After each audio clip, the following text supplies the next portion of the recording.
Welcome to Heart of a Shepherd as we continue our chronological study of the Scriptures. Well, we have finished our study of the book of Isaiah, and we come back today to 2 Kings chapter 20 and 21.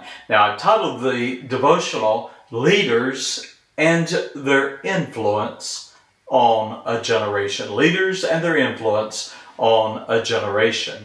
Well, as I've already said, our prophecies of Isaiah have ended, and now we are returning to the book of 2 Kings. Now, I want to remind you that Isaiah ministered as God's prophet to Judah during the reigns of 4 kings, and the fourth being Hezekiah. Now, we find Hezekiah in 2 Kings chapter 20, gravely ill, and in the words of the author, quote, sick unto death. Well, a little bit of a review for historical setting. As we come to 2 Kings 20, I remind you that northern Israel had already fallen at this point to the Assyrians. Samaria, the capital city of Israel, was destroyed. The citizens of Israel were taken captive. Following their pattern, Assyria began resettling the land of Israel with strangers from other nations. Now, in time, those strangers, non-Hebrews, intermarried with the remnant of Israel that survived Assyria's path of destruction. In fact, in Christ's day, the children of those unholy unions were known as Samaritans. Well, let's return to 2 Kings 20. Now, you're going to be familiar with the story that we find in front of us because the events we have already considered in our study of Isaiah 38 and 2 Chronicles chapter 32. Well, let's look and consider 2 Kings 20. Now, here we have King Hezekiah's sickness and the threat of imminent death. Now, King Hezekiah was a beloved leader of Judah, and the Lord blessed the nation because he, the king, loved the Lord. Now, leading by example and proclamation, you might remember how the king had led the country in a time of spiritual revival. In fact, he had restored the teachings of the law and the commandments, repaired the temple, revived worship and offerings, and destroyed the worship of idols throughout the land of Judah. Now, 2 Kings 20 followed a great victory that the Lord had given Judah over Sennacherib, king of Assyria, which was recorded in 2 Kings chapter 19. Well, soon after Judah's victory, another crisis occurred. King Hezekiah, we read, became sick unto death. 2 Kings 20 and verse 1. Now the prophet Isaiah was tasked with the responsibility of delivering to Hezekiah the news of the king's impending death. Now Isaiah had warned in chapter 20 and verse 1, set thine house in order, for thou shalt die and not live. Now think about it. How would you respond if you were given a terminal diagnosis? I would suggest that Hezekiah modeled what the response of every believer should be when we face our own mortal sentence. And that is, he prayed. Notice with me, beginning in verse 2 and all the way through verse 11, how the king, we read in verse 2, turned his face to the wall and he prayed unto the Lord. He did, in effect, block out everything and everyone, and he cried to the Lord, saying, and I quote, I beseech you, that is, I pray thee, O Lord, remember now how I have walked. That is, remember how I have behaved. And he laid out before the Lord these facts. I've walked before you in truth, that is, with integrity and honor, with a perfect heart, whole, undivided, and have done that which is good in thy sight. In other words, Lord, I've not been a hypocrite. And we read that Hezekiah then, in verse 3, wept sore. Now the meaning there is violently wept before God. The king then had rehearsed his walk with the Lord and how he had kept God's covenant. And of course, that's the covenant that God gave to David. And so he hoped that the Lord would heal him. Well, Isaiah, departing from delivering that faithful message to Hezekiah, left the king's court. And we read in verses 4 through 5 that when he was in the middle of the court, the Lord commanded Isaiah to return to the king. Well, Isaiah was commanded to tell the king, quote, Thus saith the Lord, the God of David thy father, I have heard thy prayer, I have seen thy tears, behold, I will heal thee. On the third day thou shalt go up unto the house of the Lord," meaning the temple. Isaiah then assured Hezekiah that the Lord had heard his prayer, seen his tears, and in verse 5, and would heal him on the third day.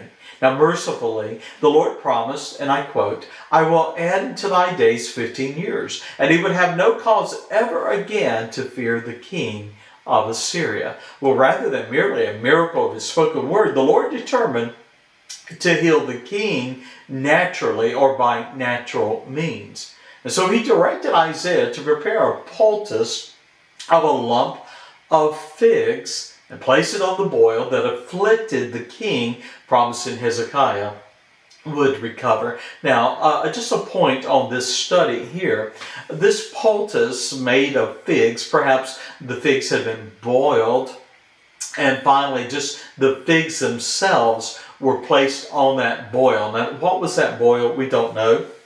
Maybe it was even a cancer that was able to be pulled from the king by natural means. Now, it's interesting that God did not just simply say, "Hezekiah, be thou clean," or "be thou healed," but that he put Isaiah in the position of ministering physically to the king. So just some insights that we ought to consider. Well, when Hezekiah questioned how he could know the Lord would heal him, Isaiah asked the king, verse 9, "Shall the shadow on a sundial, go forward 10 degrees or go back 10 degrees? Well, Hezekiah answered, "It is a light thing for the shadow to go down 10 degrees, nay, but let the shadow go backward 10 degrees. Verse 10. Well, so Isaiah prayed, and the Lord heard and answered his prayer, and the sundial's shadow did turn back 10 degrees, even as the prophet prayed and as Hezekiah requested. Then we have King Hezekiah's sinful pride, sadly, found in verses 12 through 19. Now, tragically, Hezekiah made a great decision here when he was greeted by ambassadors for the king of Babylon. Now, in pride, he showed them the treasures of his kingdom. And Isaiah learned of the strangers in the king's palace, and we read that the prophet confronted the king and questioned him in verses 14 and 15. When Hezekiah confessed his actions, the prophet condemned the king. He prophesied all the Babylonians had seen would be taken, and the king's own sons would be forced to serve Babylon's king. In verse 19, Hezekiah humbly accepted the prophecy of God's judgment, and 15 years later, the king died, and his son Manasseh ascended to his father's throne. Verse 21. Well, that brings us to 2 Kings 21. In the first 9 verses, we are introduced to Manasseh now, a young king. But sadly, we will read about his wickedness and influence. So Manasseh, we find in verse 1, was only 12 years old when he began to reign. And he reigned an incredible 55 years in Jerusalem. But sadly, unlike his father, the young king set a course of wickedness like the Canaanites, the original occupants of the land, in verse 2. Manasseh established idolatry. He desecrated the temple, and he offered his son as a sacrifice to idols in verse 6. Well, breaking God's covenant with the children of Israel, Manasseh's sins provoked the Lord's wrath, and they robbed Judah of the blessings he promised he would pour out upon the land. Instead, the king, we read, seduced. That is, he beguiled or he influenced the people of Judah to do more evil than did the nations whom the Lord destroyed before the children of Israel. Now think about that. The testimony of Hezekiah's life was a testimony of a man who loved the Lord, who obeyed the Lord, who worshiped the Lord. But we come the very next generation. We have Manasseh, the son of the king. He not only has committed acts of wickedness, but he, by his influence, has seduced the people to do the same. And so 2 Kings 21 verses 10 through 18, we read the prophet's warnings. God's judgment was coming. Now the Lord sent prophets to confront the sins of the king of Judah. In fact, that's recorded in the book of Jeremiah, the book of Amos, and the book of Habakkuk. Now, they laid at Hezekiah's feet the responsibility for that nation's sins and warned that God was bringing such evil upon Jerusalem and Judah that whosoever heareth it, both his ears shall tingle. Well, all that had befallen Samaria and Israel to the north would become the fate of Jerusalem in verse 13. And so we read that the city would be leveled, quote, verse 13, wiped clean, turned upside down. And because they had done evil and provoked the wrath of the Lord, the people would become, verse 14 and 15, a prey and a spoil to all their enemies. Well, Manasseh refused to heed the word of the Lord and repent and shed innocent blood, we read very much. Now, that innocent blood was the blood of the prophets and the righteous ones who still lived in Judah. In fact, we read in verse 16 that during Manasseh's reign, the blood of the righteous ones filled Jerusalem from one end to another. Imagine, one generation. Now Manasseh, we read verse 17 and 18, died, but he was not buried in the tomb of the kings in Jerusalem, and his son Ammon reigned in his stead, well, like his father. He walked in and served the idols and worshipped them, verses 19 through 22. And yet, he only reigned 2 years, for even his servants rose up, and they slew him. Who we read then, the king, or the people then turned on those who slew the king and killed them. A closing thought. Following Hezekiah's glorious reign and revival, Judah was plunged into a depravity that would have been unimaginable in the previous generation.